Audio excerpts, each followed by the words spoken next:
We don't have to be a scholar. We don't have to be a superman. We just have to be a humble servant to Sri Krishna's feet. Now, before going into this video, let me quickly summarize the previous chapters. So, Arjuna placed his chariot in the middle of the field.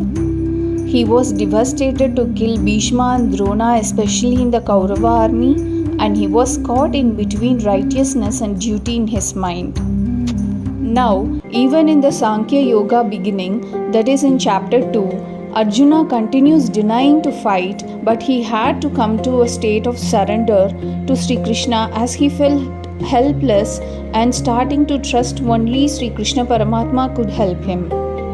Even after Sri Krishna Paramatma scolded him to leave the faint-heartedness and positively encouraged him to fight the war, Arjuna couldn't get up and do so. He is frankly residing his mind in Sri Krishna Paramatma as he couldn't make a sane decision. Arjuna is saying that, I take refuge in you, Sri Krishna. Now tell me, what should I do? In verse 7, Arjuna was not showing complete trust and surrender to Sri Krishna Paramatma, even though he said that he wants to take the help of Sri Krishna Paramatma and completely surrenders to him, and Sri Krishna Paramatma has to instruct him what to do. Because Sri Krishna Paramatma already asked him to stop the faint-heartedness and get back into the chariot to fight the battle. But Arjuna didn't listen to that. What Arjuna really wanted was to convince his ego mind bound in sanskaras to justify this act of war. Some reasoning was needed in his mind to be convinced and fight the battle. Arjuna then frankly told that he is Sri Krishna Paramatma's disciple and so Sri Krishna must help him the right thing to do. Arjuna again complaining that even if he fights the war and win the kingdom back, what would be the state of his mind for the rest of his life?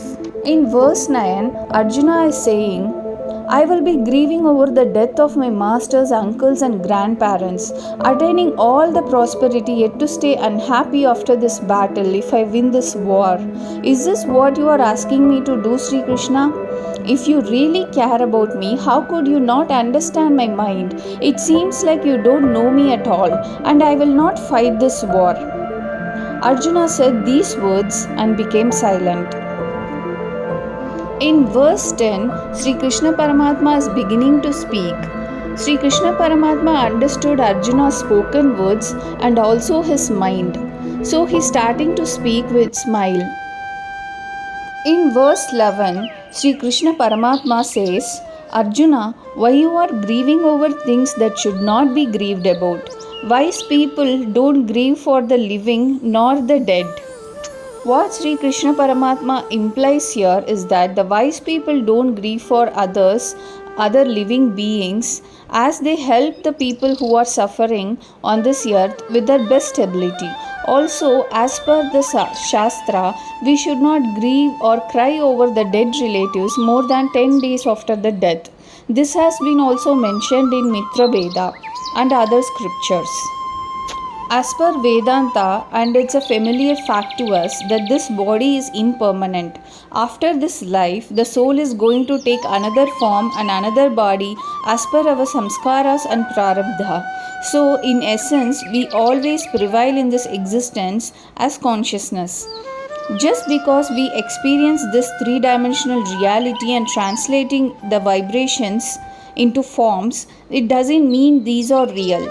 These are the experience that our higher being is blessed with us in order to gain maturity, set our thoughts, deeds and intents correct for the journey further. As Aurobindo says, nothing is an accomplishment, everything is a preparation for the next level. In verse 12, Sri Krishna Paramatma continues saying that, Arjuna, since the beginning of time, you and I exist as independent consciousness, and so we shall be in the future also, as long as we go on perceiving time. We have taken so many births and lived so many lives. I am aware of it all, Arjuna, but you engulfed in this ego mind is not perceiving the truth. Since Arjuna's childhood till now, Arjuna is perceiving Sri Krishna Paramatma as his best friend.